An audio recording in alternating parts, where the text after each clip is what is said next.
I know that you've been working hard to add some functionality to this cinema camera. What can you disclose right now?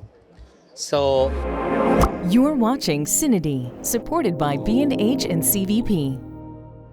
Hi guys, I'm Johnny from CineD and I'm here with Yuji-san and Makoto-san from FUJIFILM. Guys, how are you? great, yeah. Good to see you again. I mean, we haven't seen each other since November. Yeah, interview, right? Yeah. That's right. See you again.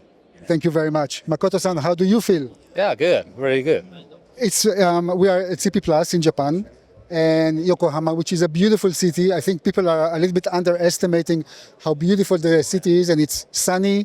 It's not cold at all. But actually, You can't really tell, but still. You can't really tell, but still, right? that's right. That's right. Believe us. Yeah. Actually, I'm not here to talk about the weather. Okay. I'm here to talk about the GFX ETERNA. Last week that we talked about the camera was in November in Interbi, and I'm very curious to know what's new. So first of all, Yuji-san, maybe you want to tell a little bit about the GFX ETERNA for people that are not familiar with the camera. Yes, so GFX ETERNA is our first digital filmmaking camera.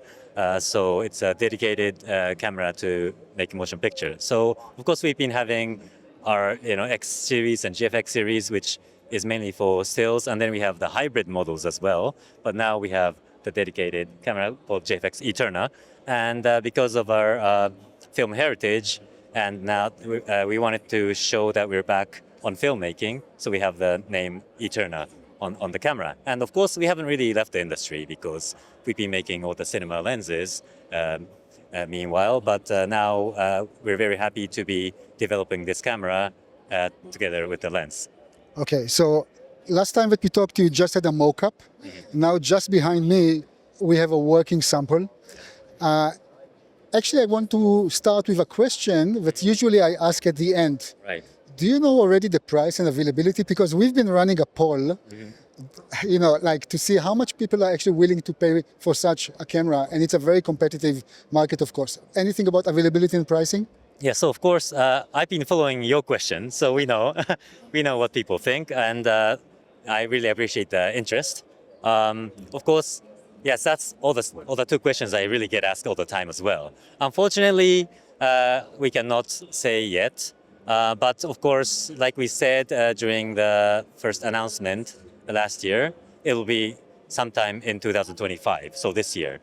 And price-wise, we don't have a exact price yet, but of course we want to make it available not only for the rental houses, but for people to actually own it. Yes. Okay. Makoto-san, Okay. last time that we talked in November, you actually said that the camera is very similar to the GFX 102 because at the end, the sensor and maybe the processor are exactly the same. But I know that you've been working hard to add some functionality to this cinema camera. Maybe you can elaborate a little bit, or what can you disclose right now? So, yeah, after announcement of GFX 102, so we had so many feedback about movie functionalities. So now we can two information we will have today. So one is the new GFX ETERNA support 4x3 open gate. So addition to the current 16:9. When you say open gate support, because also the GFX 102 has some type of open gate, but this is more like a filming mode. What can you tell? What is the difference here? Different is so the user can record full framing 4x3 mode.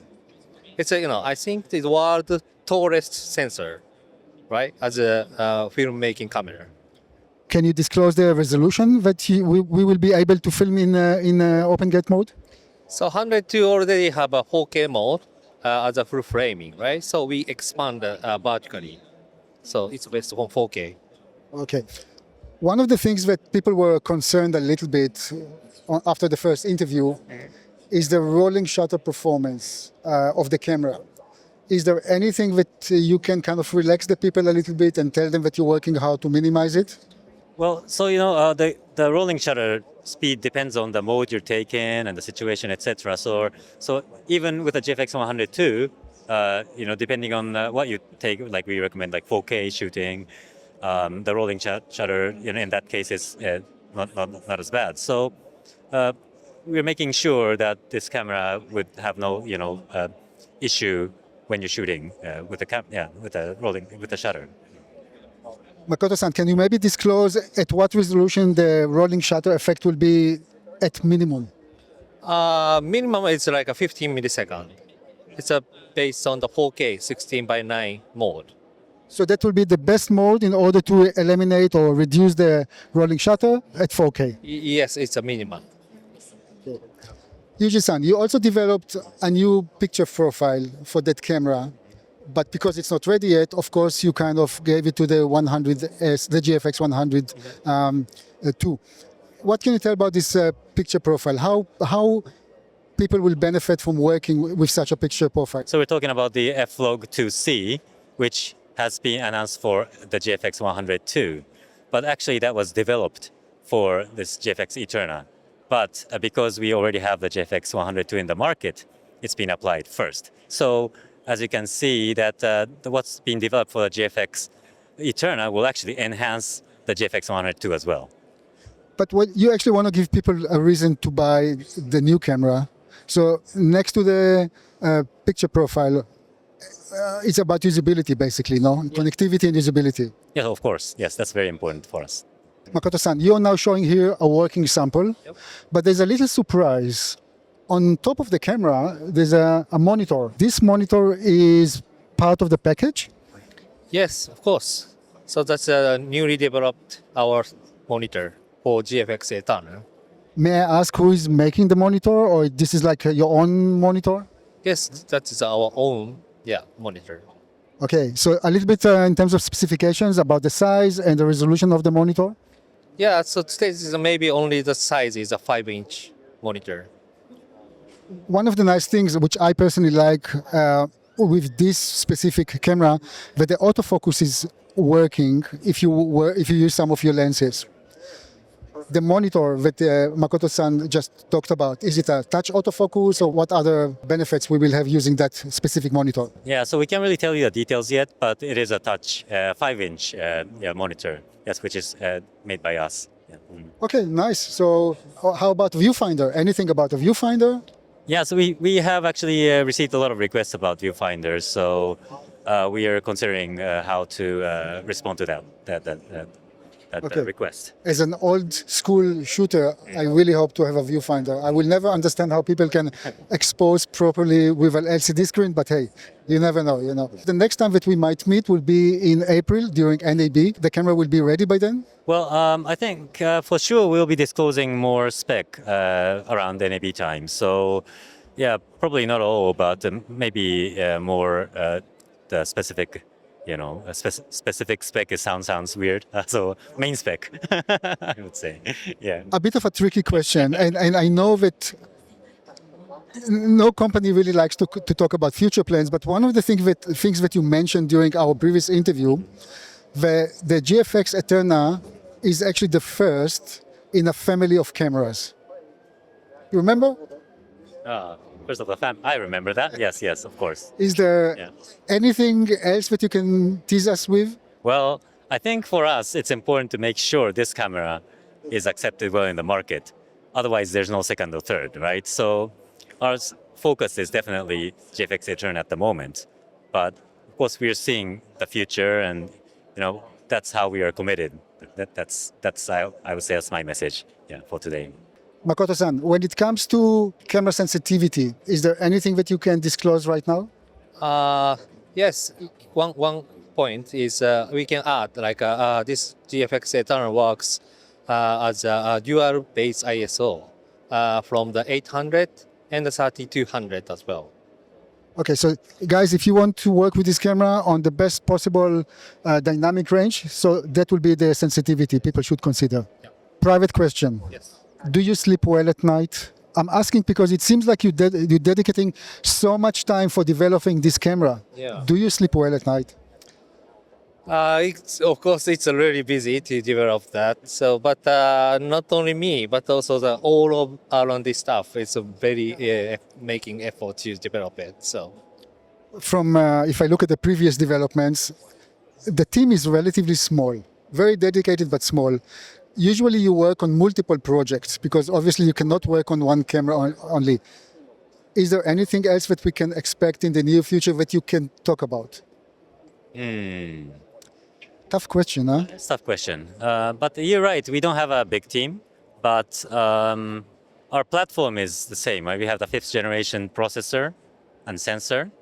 And so it's quite efficient, although we have a small team and working on different categories, different products, but the team knows what's going on for the other cameras project, and that could, be implemented between each other. So, I can't really say anything specific, but I think we're doing best with our small team. Yes. One question that I was always curious about. You work on a camera, and it usually takes, 3-4 years actually to work on a camera? Well, not that long, but... Not that long, okay. Depends. 2 years. Yeah, maybe. And then, in the meantime, more and more cameras from other competitors are coming to the market. Yes. But does it mean that you sometimes kind of change plans as you go, or there's a point that you lock the specifications and that's it? You can't actually do anything else? Well, of course, we try to adjust to the market needs, as much as possible. So if we believe it's necessary, we would even stop the production, the development, and change to something else, because we don't want to launch anything which people don't want. So, but that's of course a very tough decision. It doesn't really happen so often. We try to adjust and make sure it would, meet the market demand. And fortunately, what we've launched, including all the digital cameras, has been very well accepted. But of course, the market will change, and we don't want to just fix anything, too early. And that's how we work. Thank you. Makoto-san, Yep. before I say thank you and goodbye, anything else that you can, or you want to say from the technical perspective of developing the GFX Eterna? Yes, it's really challenging for us to develop it because it's our first time to develop the filmmaking camera, right? But please believe us and trust us. We should develop safely in this year. Great. Yuji-san, last words from you. Anything that I forgot to mention or you would like to highlight? No, I think you asked enough questions. This is a polite Japanese way to say Johnny, stop. Okay. Okay, so thank you very much. Thank you. Thank you very much. Guys, thank you very much for watching, and please don't forget to subscribe to our YouTube channel. Thank you. Thank you.